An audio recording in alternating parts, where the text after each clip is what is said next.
The video we're watching is of the Northerner, which is a small two-masted schooner which lies about 5 miles southeast of Port Washington, Wisconsin, in Lake Michigan. It's in 130 feet of water, and we did an archaeological survey of the site in 2009.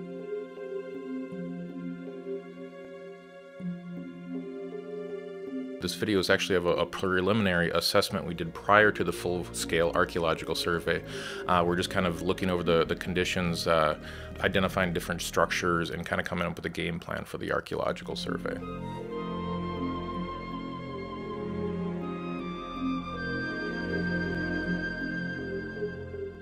The Northerner is 81 feet in length, and she was built in 1850 at the John Oates Shipyard in Clayton, New York.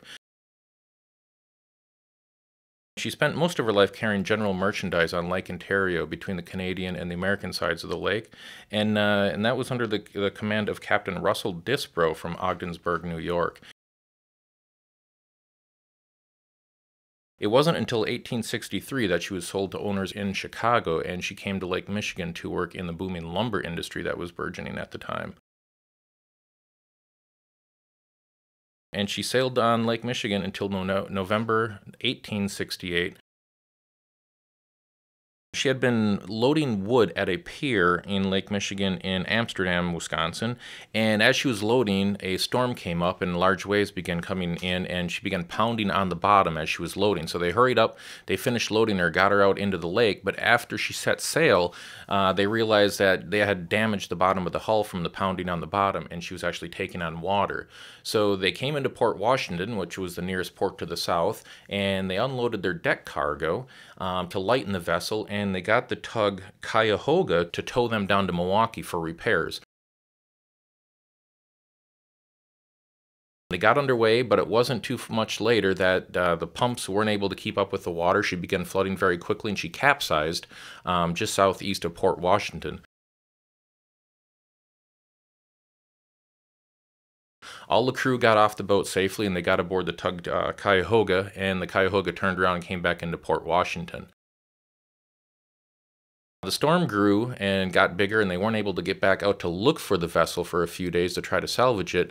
So after a few days, when they did go out, they couldn't find any trace of the vessel, and it was simply abandoned and lost.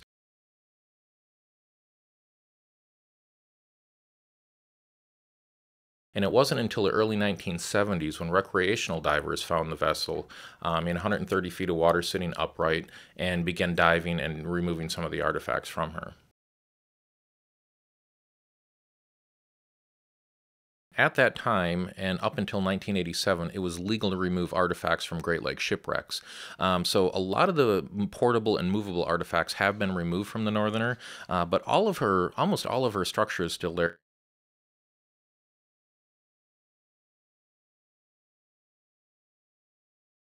A lot of the structure is easily and readily identified. If you're swimming along the deck, you can see her 2 cargo hatches are still intact.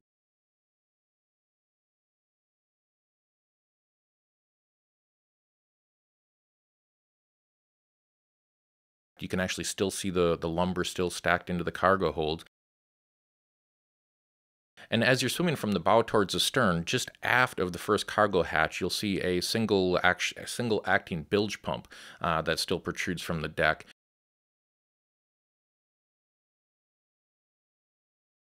And just aft of that is a deck winch, and then you come up on another single acting bilge pump before you get to the aftmost cargo hatch.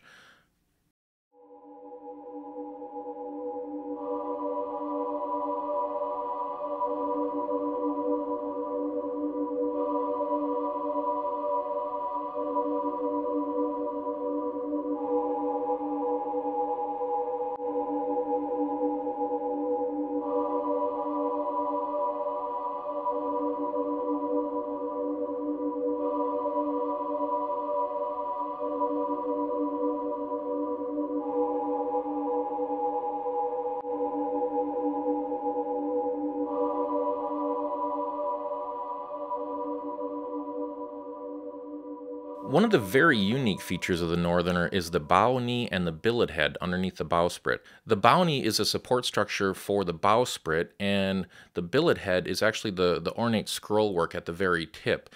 And this is actually quite unusual. This is actually only one of 3 known vessels with a billet head that we have in Wisconsin waters, and it's actually the only intact vessel with a billet head. The other 2 are actually quite broken up and scattered on the bottom. Billet heads were quite common, in the early half of the 19th century. We see quite a few vessels built prior to 1850 with this sort of structure, but for some reason it fell out of favor around 1850, and very few vessels built after that date have that sort of ornate bow that the Northerner has.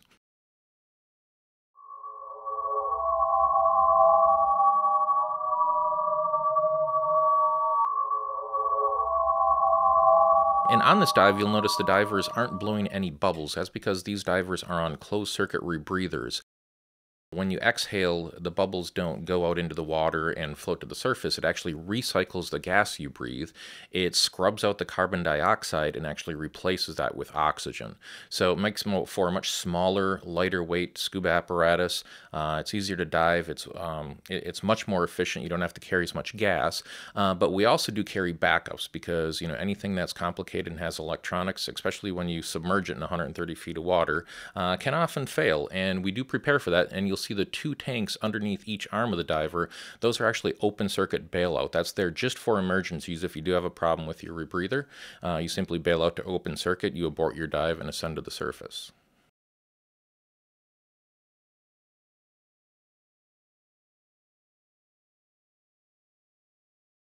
Another unique feature that most divers don't realize they're looking at is if you look at the rails, you'll notice that the rail is intact around almost the entire perimeter of the vessel, and the rail is actually supported by vertical timbers, what are actually called bulwark stanchions. And if you look closely immediately outboard of each of the cargo hatches, you'll notice the rail is intact, but it appears that several of the bulwark stanchions are missing. That is actually intentional. They weren't put in place there because it would actually block access for loading cargo, long dimension planks from the pier onto the deck of the ship.